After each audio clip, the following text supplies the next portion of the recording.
Hi, it's Edwina Griffin, just checking in for this week. We're going to have a bit of a chat about oils and fats and what you should or may not want to be eating. Vegetable oils have been in the media a lot lately, and what is it that we're actually eating when we're having vegetable oils? Many people think we're having vegetables or the oil from vegetables, but actually most of the vegetable oils that we're eating, particularly in our processed foods and in our margarines, come from seeds. And we're talking industrialized seeds like cotton, from seeds, and they don't have any great value to us. They're very high in the omega-6 acids, and most people these days in our Western diets, we have too many omega-6 acids. Fatty acids. We should have omega-3s, and omega-6 has been quite balanced. And in the past, our ratio of that used to be about 4:1, but now it's gone right up to about 20:1 with the Western diet, so that our omega-6s are outweighing omega-3s. So that in itself causes a lot of problems with inflammation in the diet. And so getting the omega-3s up is really important, and having too many omega-6s isn't great. So all of the processed foods contain those vegetable fats or those oils from seeds, which isn't particularly healthy for our diet at all. The other thing with vegetable oils is that they have a much lower smoke rate, so that when you're cooking with them, they're a lot more unstable. For example, margarine will have a much lower cooking point than butter.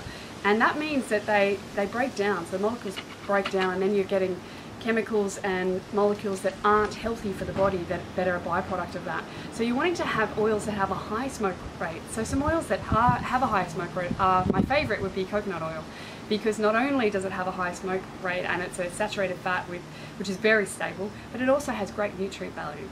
So that's a really powerful oil to have for cooking. And butter is also a lot better than margarine for cooking because it's more stable again. So you're going for those saturated fats to be cooking with rather than polyunsaturated or monounsaturated oils. Now there's also this whole talk about saturated fats and are they healthy, aren't they healthy? Now there's a lot of research that shows that actually saturated fats are great for us. They're very important for the actual cell membrane, should be made up of 50% saturated fats. They're also really important for the function of our liver, and our immune system is supported with saturated fats. There's so many important roles for saturated fat, and there's plenty of studies that show that saturated fat doesn't cause any problems for the heart. So back in 1965, the British Medical Journal published a study where they had 3 different populations, all of whom had had a heart attack. One was on a diet which was predominant in monounsaturated fats, one was on a diet which was predominant in polyunsaturated fats, and one was on a diet which is predominant in saturated fats. Now those that were on saturated fats had the highest survival rate after 2 years at 75%.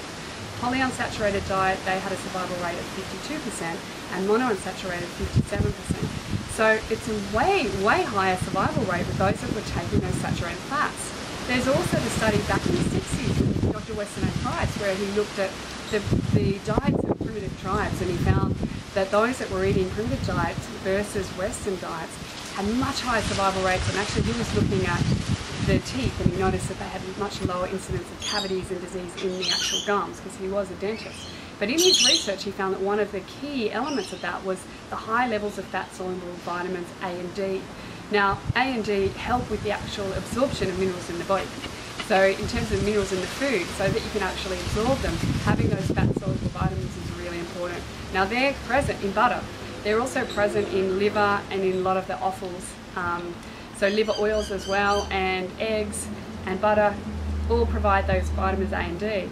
But having all the animal fats also, the saturated fats that have A and D vitamins, are also important. So there's a lot of research since that point. The only reason I gave those studies is they were back in 1965, and there have been several since showing that saturated fats are actually very important for the body. They're not bad. And the other great thing is that they fill you up. So if you have a bit of saturated fat in your diet, the satiety level of the meal is a lot higher, so you're less likely to eat as much. So my tip for this week would be have good fats. And if you're having oils such as olive oil, they're great to have cold, but not so great to cook with, because they've got a lower smoke level than oils such as coconut oil. So eating the good fats is great for your diet, great for your body, great for your immune system and all the cells. And just have them, in healthy quantities, and choose the right oils for cooking and the right for having cold. Have a great week. Looking forward to seeing some of the results.